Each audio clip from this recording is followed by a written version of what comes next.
بی درد دل کسی است که دلبر نداشته است، بی درد سر کسی است که خود سر نداشته است.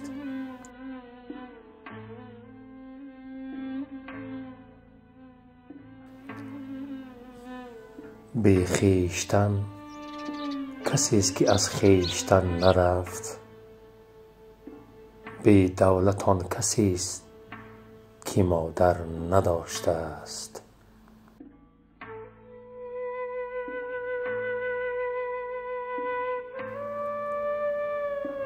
بی مذهب آن کسی است که نشناخت شخص خود، بی منزل آن کسی است که سر و بر نداشته است.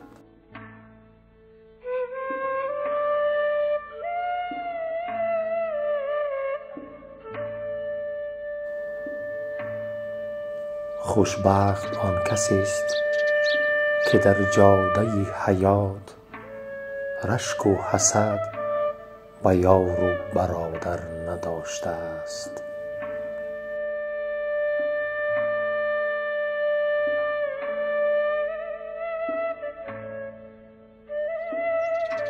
بدبخت آن کسی است که در عرصه تلاش یک دشمن به خویش برابر نداشته است.